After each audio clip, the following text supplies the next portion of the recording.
O objetivo desse filme é denunciar o preconceito, o racismo, a discriminação, que é algo tão comum aqui na cidade de Salvador. Como professor das redes particular e pública, eu tenho acesso a duas situações bastante diferentes. De um lado, na escola particular, a maioria dos alunos negam a existência do racismo, da discriminação. Eles associam o problema simplesmente à situação econômica. Então, uma vez que negam o problema, fica difícil resolver. Como é que se resolve algo que não existe? Sempre que se toca no assunto, a impressão que se tem é que é algo muito batido, repetitivo e que está resolvido, quando na realidade não tem nada resolvido. Simplesmente quando eu volto à escola pública, o que é que eu vejo? O que é que eu ouço? Eu ouço relatos de alunos que convivem diariamente com o sofrimento devido à discriminação, devido ao racismo, pessoas que são excluídas. E aí o que é que acontece? Em meio a essas duas situações, eu resolvi produzir esse material, produzir esse filme, que é uma forma de expor para essas pessoas que ainda têm dúvidas sobre essa questão. Porque, na realidade, a gente não tem como combater um problema que não existe. Enquanto existir a negação dessa relação danosa para os afrodescendentes que ocorre aqui em Salvador, a gente não resolve o problema. Okay? Outra situação bastante interessante é que existe uma resistência por ser minha área, a área de física. Geralmente as pessoas esperam, antes de apresentar esse filme, que eu fosse o quê? Um historiador, um filósofo. Aí quando eu chego e eles ficam sabendo que eu sou físico, não entendo. Agora me espanta. A física não foi uma criação de extraterrestres. É uma criação do homem. E do homem que está inserido numa sociedade, num contexto. E a física está inserida no que nós entendemos por cultura. Temos que pensar hoje a escola, como ela deve ser pensada? Como espaço de transformação. Transformação de quê? Transformação da sociedade que está doente. Então, essas questões, as questões sociais das relações raciais, não é para ser discutida por um departamento. Não é para ser discutida a nível de negro, ser um problema do negro. Não, é um problema social, na verdade, é um problema da sociedade brasileira e deve ser enfrentado, enfrentado por todos. Muito obrigado, aprecio o filme.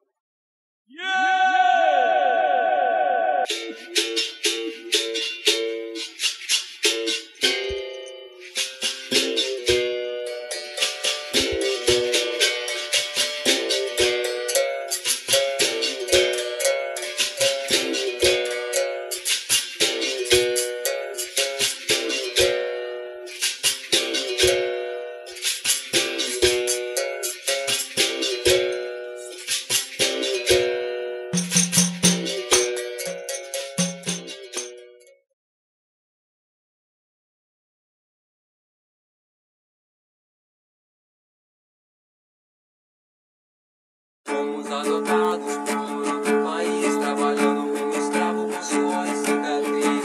África querida, traz sua raiz aqui. O povo que não luta é chamado de feliz.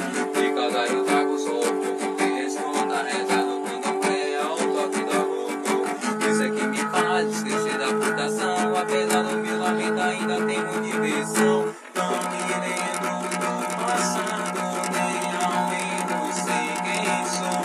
Identidade eu não tenho, sou apenas sofrido. Confirme me fez WhatsApp em preta e meus farados, parede minha conta diferente. Eu não sinto mais orgulho de ser afrodescendente.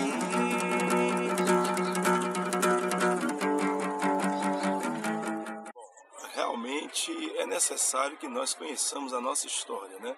É necessário que o negro ele tenha consciência de que ele deu uma contribuição muito grande para a construção desse país. É necessário que a presença negra esteja sempre vista em todos os campos políticos e educacionais desta nação chamada Brasil. E é necessário que o negro conheça a sua história para que ele possa, a partir de agora, verificar e perceber que é necessário, ao contrário do que se fala, que as políticas públicas de reparação não é necessária, não. Você conhecendo sua história e verificando que o negro, ele foi jogado à margem da sociedade, que o negro ele foi tirado do cunho da televisão, tirado do cunho do rádio, e você vai perceber que é necessário que a partir de agora você tenha um papel importante para reconstruir essa história, né? É necessário também que você que é afrodescendente perceba que políticas públicas, políticas de cotas, ela não é uma medida racista, ao contrário. Pelo contrário, é uma medida que repara toda a história sua afrodescendente que foi jogada lá atrás e que foi queimada e que ninguém fez questão de divulgar. Então, faz-se necessário que a partir de agora você debruce-se na história de quem foi o negro no Brasil e qual a contribuição que o negro deu para o Brasil para que você se fortaleça e, a partir daí, construa sua nova história. Quem sou eu, que percebo o tempo em salário, que estou em cada face dos charutos humanos que despertam com o raiar do sol? Quem sou eu, que convivo com a banalização da miséria, me calando ao ter ceifada a minha liberdade de progredir? Quem sou eu, que preciso de uma arma para me sentir gente, que visto a farda para bater a mim mesmo? Quem sou eu, que por mais que trabalhe me sinto empobrecido, que construo muros que me separam dos meus sonhos? Quem sou eu, que vivo com a vergonha de me calar, que recorro à loucura para não sentir a dureza de ser invisível?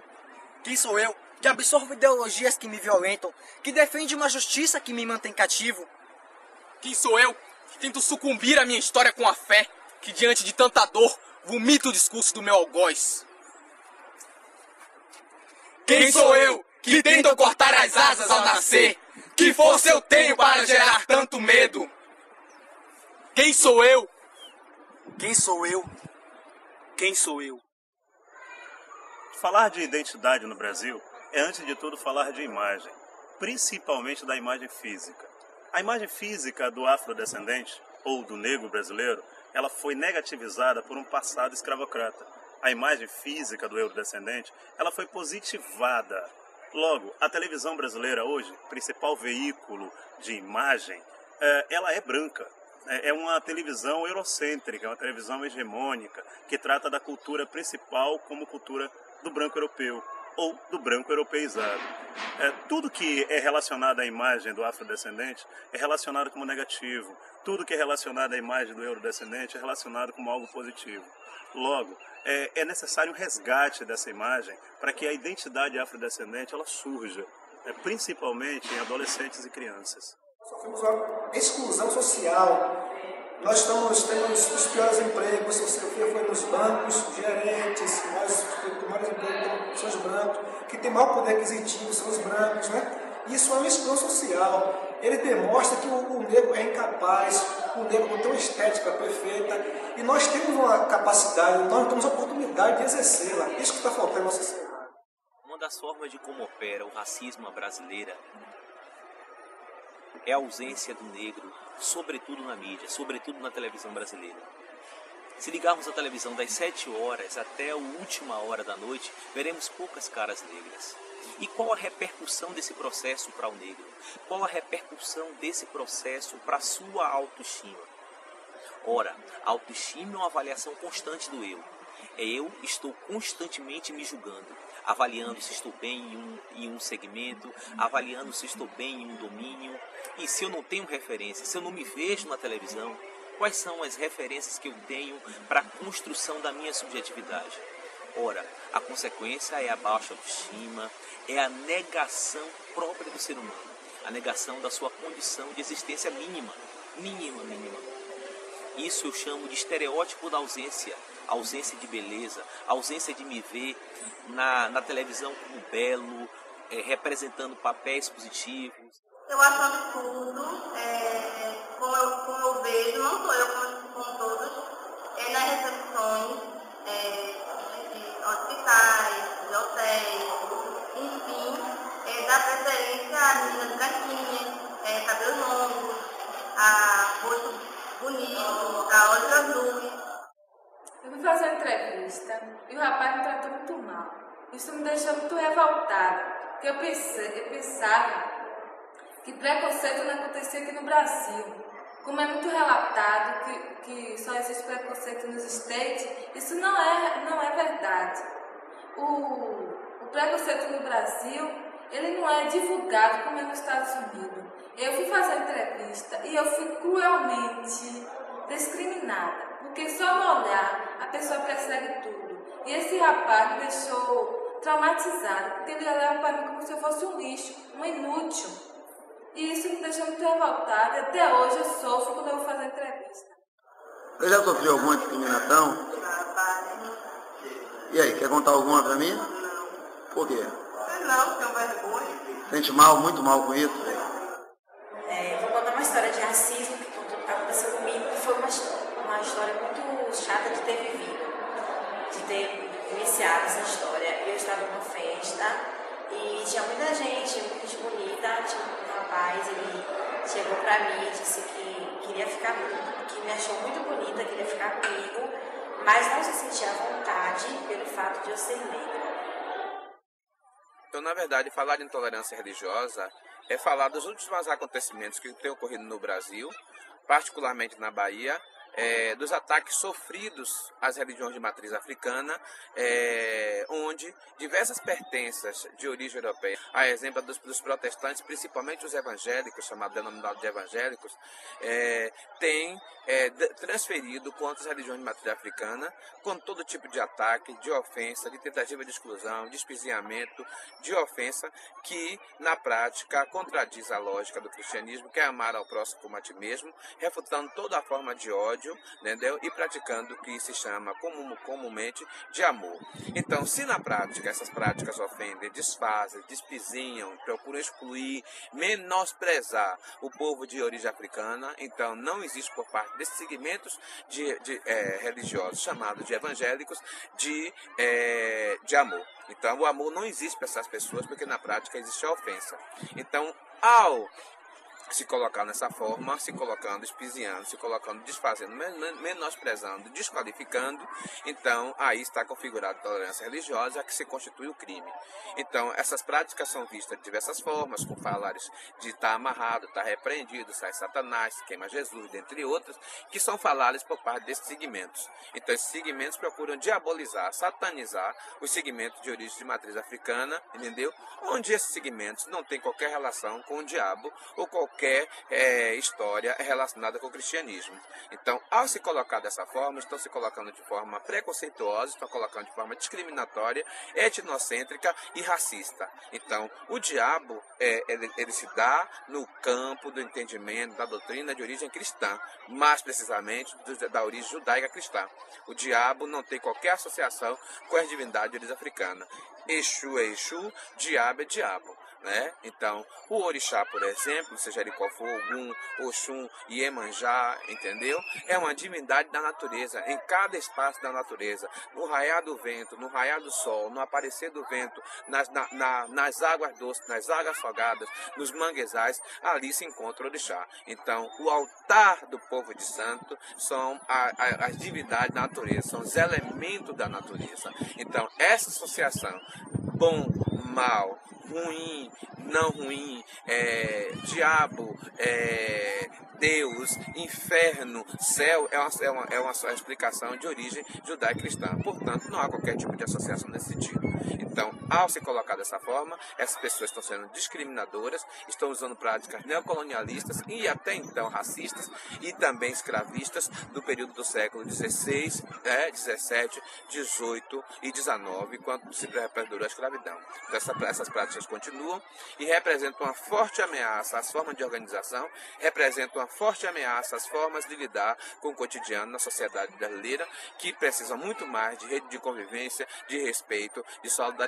Então, ao se posicionar dessa forma, esses segmentos chamados de neopentecostais estão contrariando toda a lógica do cristianismo, que é o princípio básico de respeito ao outro, seja qual for a circunstância. Então, nesse sentido, é o entendimento que se está em relação às formas hoje que se dá na Bahia, particularmente, ao exemplo do que aconteceu no terreiro Ilhaxé Abaçá de Ogum, onde os ataques transferidos contra uma Ialorixá culminou com a sua morte. Então, é isso que queremos para nós, é isso que queremos como um todo para a sociedade brasileira. Então, se a gente está buscando paz, o caminho não é esse. Se a gente está buscando o princípio básico do respeito pelo outro, então o caminho não é esse. Então, a busca é pelo respeito à diversidade, onde todos possam ser contemplados e respeitados plenamente na sua individualidade e nas suas escolhas, sejam elas qual forem. Meu nome é Luiz de Santos Júnior. Eu sofri um preconceito em questão religiosa. Certa época eu estudava num colégio, aí meus colegas, a gente andava, brincava, aí saía junto, mas só que minha religião é do candomblé. Aí, em certa época, eu tive que vestir branco, que eu fiz uma coisa, eu tive que ficar de branco. Aí usar corrente, usar contregum. Aí meus colegas começaram a desafastar de mim. Aí eu perguntei se queria saber do colégio mesmo, porque eles desafastaram de mim. Aí quando eu fui saber, a galera, todo mundo evangélica, aí que eu fui saber. Agora, uma besteira que eu acho, porque religião tem nada a ver com amizade. Se a gente é amigo, é sempre conte comigo. Nunca quer dizer que religião, por causa de religião, se separa. Foi isso que eu sofri. Eu sou candomblessista e sofri discriminação religiosa, inclusive de minha avó. Mas eu entendo, porque ela é uma pessoa analfabeta e ela reproduz o discurso de outras religiões. Meu pai até tentou conversar com ela. Conversou, amenizou um pouco, mas até hoje ela me atende no portão. Isso é muito triste. Meu nome é Alisson, eu sou evangélico da Congregação Gloriosa do Senhor Jesus. Em relação à discriminação racial, devido a ter passado por várias vezes na minha vida, eu espero que a sociedade ela não diferencie nem cor, nem religião, porque é difícil a pessoa que passou por isso, por esse tipo de discriminação, ela esquecer. Isso são coisas que a gente guarda por ela em nossa vida. Os pássaros e as formigas que não pensam, o Pai Celestial encarrega do dia de amanhã. Nós que pensamos, imaginamos, por que não botar na mão de Deus? O amanhã pertence a Deus. E muita paz. Porque esse mundo já está tão cruel, com tanta guerra, com tanta violência. Vamos, gente, cultivar a paz, o amor, né? Vamos ser pelo menos racional, porque eu acho que os animais irracionais, eles estão sendo melhor do que o ser humano, porque eles têm mais amor, eles não destroem a natureza, não matam, não faz nada o que o ser humano, que diz que é racional, faz. Então vamos, pelo menos, deixar esse racional, vamos ser irracional fazendo as coisas certas. Eu não sei se eu sou louco, mas é isso que eu penso. Eu, como professora da rede municipal e estadual de educação, uma das preocupações assim, que mais me aflige é em relação ao baixo rendimento escolar dos alunos, da evasão escolar e a defasagem da série, né? A repetência, a consequência da repetência escolar. A indisciplina, o desinteresse pelos alunos, né, nas atividades escolares. Então, quando nós vamos verificar, conversar com as famílias desses alunos, verificamos que são alunos, né, cujas famílias são famílias em conflito, famílias onde a mãe, só existe a presença da mãe ou de uma tia né, que é responsável pela criança ou adolescente. Verificamos que muitas das vezes essa mãe, ela trabalha o dia todo, muitas das vezes dorme no trabalho, são empregadas domésticas que não têm condições de acompanhar, né, no dia a dia as atividades escolares, nem de estar próxima a essas crianças, esses jovens, né, lhes orientando, lhes dando limites. Muitas das vezes essa mãe também, né, uma mãe adolescente que não tem ainda uma adolescente ou que pariu na adolescência, que não amadureceu, né? Então nós verificamos que são famílias realmente em conflito, famílias que precisam da ajuda do Estado, seja no sentido de creche, né, construção de creches, uma escola pública em horário integral, né, uma escola que profissionalize esses jovens, uma escola que possa, né, estar próxima dessa comunidade, encaminhar esses problemas, que o Estado crie instituições que sejam capazes de amparar essa família de forma eficaz, né? Que realmente a gente tenha para onde encaminhar os problemas que a gente vai verificando no dia a dia. Então, outra coisa é que a gente verifica, somente quando com os alunos adolescentes, né? Além do baixo rendimento escolar, a repetência, é a violência, né? A questão da disciplina. A violência que está lá fora, ela chega até a escola, porque a escola é uma microcélula da sociedade. Então, a sociedade como um todo, né? Verificamos na sociedade brasileira um grande quadro, né, de exclusão social, injustiça social muito grande, né? E a parcela da população, né, que é vítima dessa exclusão, nós verificamos que a população afrodescendente, né, são os descendentes, né, dos africanos que foram escravizados aqui, que por mais de 300 anos construíram, né, as riquezas dessa nação. E que no processo de abolição acabaram sendo alijados, né, sendo afastados, né, da possibilidade de terem uma ascensão social, né, de terem uma qualificação profissional, um ingresso no mercado de trabalho, uma possibilidade de ascender socialmente. Então a gente verifica que o passado, né, ele está presente e que no presente também as políticas públicas ainda que existem, né, por conta da pressão das entidades negras, elas ainda são insuficientes, porque elas estão no início e elas não, muitas dessas políticas são recentes, não estão ainda tendo uma ação eficaz, no sentido de atingir um grande número. Então a gente verifica o quê? Que esses jovens, eles acabam sendo cooptados pela marginalidade, né? São jovens que muitas das vezes não concluem o ensino básico, seja o antigo ensino fundamental ou até o ensino médio, por baixa escolaridade, por não ter uma qualificação profissional, não consegue ingressar no mercado de trabalho, né? Muitas das vezes também o próprio mercado de trabalho, quando esse jovem tem a qualificação, por uma questão da discriminação racial, né, prefere os jovens, né, brancos, que é uma realidade, de pele mais clara, né? Então a gente verifica que estamos vivendo um momento crítico de muita violência, de muita exclusão, de muita injustiça social, ao mesmo tempo em que avançam, né, as lutas, né, dos negros, da população negra, no sentido de combater essa injustiça, combater essa discriminação. Então a gente verifica que a sociedade brasileira hoje, né, ela vem o quê? Formando uma população jovem, branca, oriunda das classes médias e altas, para ocupar cargos, né, importantes, posições privilegiadas, ocupar os melhores empregos que dão uma melhor remuneração, e por outro lado, uma parcela grande da população de origem africana, né, dos nossos ancestrais, né, a população afrodescendente, sem acesso a uma educação de qualidade, sem acesso a uma qualificação profissional, né, e que acaba realmente não tendo oportunidade nesse modelo que está aí. Então, e o discurso hoje é que existe emprego, o que não existe é mão de obra qualificada. Aí eu digo, e cadê a ação do Estado em qualificar esses jovens? E oferecer uma educação de qualidade, oferecer uma formação profissional, né? Claro que as ações afirmativas, elas estão aí, estão acontecendo, mas ainda estamos no início.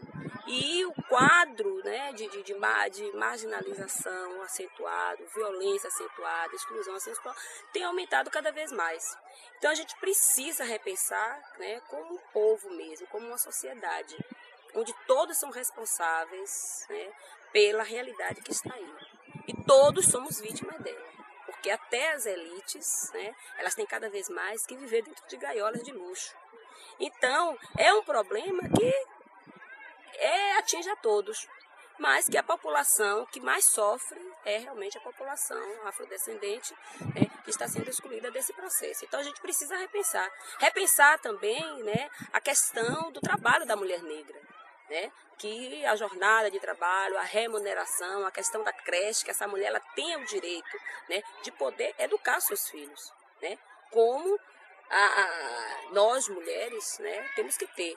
Né, ela não pode ser uma submãe, né, seria, né, enquanto que as outras mulheres oriundas da classe média, as mulheres brancas, elas só não são se não quiserem, mas elas têm condições de estar acompanhando a vida, né, diária dos seus filhos. Então a gente tem que repensar essas questões que faz parte, não é, de todo o quadro, né, da realidade em que vivemos e que é responsabilidade de todos nós. Então nós somos uma sociedade, né, um povo que temos na nossa origem 3 matrizes, africana, europeia e indígena.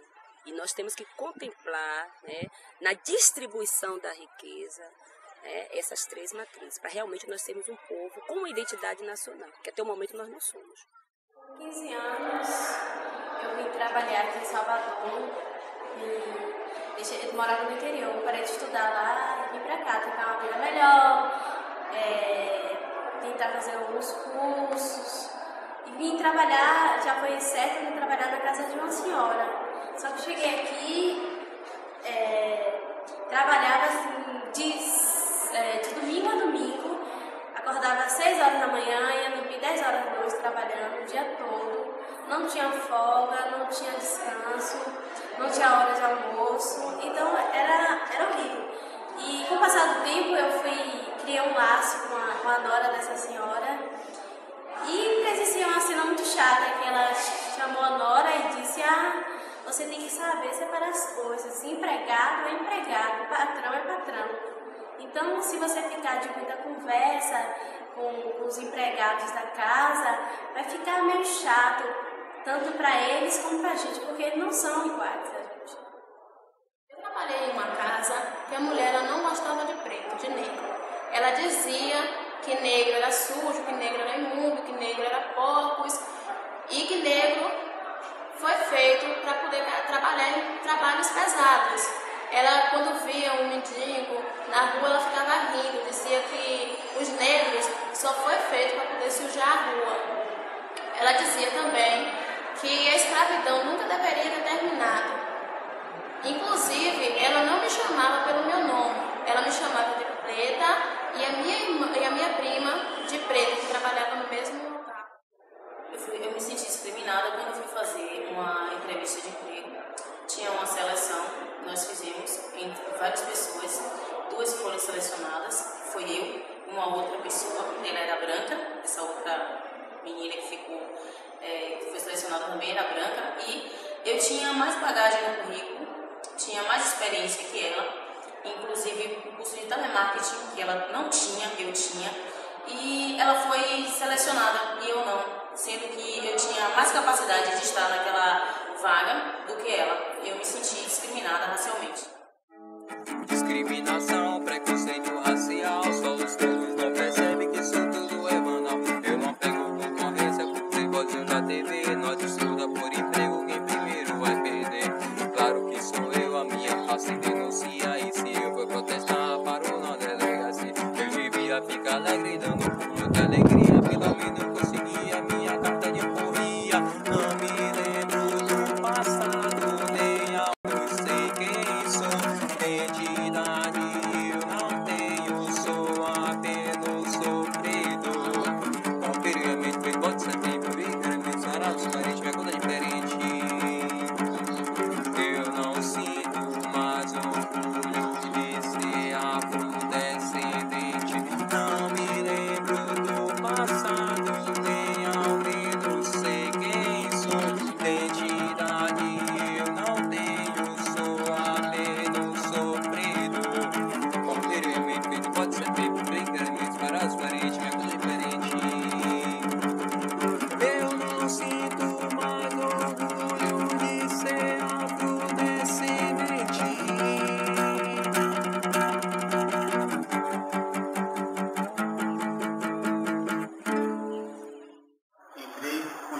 aproximadamente 2.700, esperei na fila. Quando chegou a minha vez no caixa, a menina olhou para minha cara, olhou para o lado, olhou o rapaz, aí perguntou, identidade. Aqui é identidade. Ela, você conseguiu esse cheque? Eu disse, como? Trabalho, esse cheque não crente. Aí ela pegou, disse que é fantástico, saiu, chamou o gerente. Aí o gerente veio, me perguntou, tudo bom, gente? Como é que vai? Beleza. Me botou sentado perto dele, eu só quero fazer por causa de pergunta. Eu disse, cara, qual cara? Toda pergunta assim, o quê? Você não liga para cliente, pega para ela. Ela viu, não tem o nome do telefone dela, ela fala, não, a gente quer saber, porque é norma do banco, coisa e tal, aí tem ela lá. Resumindo, aí ele ligou para a cliente, não, eu mandei alguém de menino aí, marceneiro, eles aí pegaram, poxa, se alguma coisa deixou você constrangido, me desculpe, mas é norma do banco, a gente tem que fazer isso, quer dizer. E aí, como é que eu fico? E o negócio que eu passei, a situação que eu passei, as pessoas me olhando. Porque logo quando eu saí da fila, tinha um cara me olhando logo. Veio um atrás, veio outro, ou se é preto, ou roubou. E aí, como é que eu fico? Um ano de carnaval, na Barra Ondina. Eu não ia lá a festa e tal, tava no carnaval, o policial me deu uma fantada, deslocou minha clavícula. Ano pro lado veio um cara de negros fazendo segurança para os brancos que estavam lá dentro, os negros tudo se brigando e tal, os brancos lá usando lança-perfume e várias outras drogas, o policial passando sem fazer nada. Depois disso, nunca mais fui no carnaval e nunca mais vou. Eu estava trabalhando no carnaval, no camarote, e nós pegamos um casal usando droga. E nós pedimos para que os dois se retirassem do camarote. Quando eles se recusaram e agrediram a gente fisicamente e ainda de forma racista, pela parte da jovem, chamando a gente de todos os segurança de macaco. Nós chamamos uma patrulha da PM para conduzir os dois até a delegacia. Quando chegamos na delegacia, o tratamento que nós esperávamos que os dois recebessem não foi o tratamento ideal, comparado aos outros que estavam lá também, né? Pessoas de cor e eles dois de classe média e de cor clara ficaram na salinha com ar-condicionado, tomaram água e os policiais não trataram ele como marginais, que na verdade eles foram, e agressores.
Trabalhando como escravo com suor e cicatriz. África querida, tá nos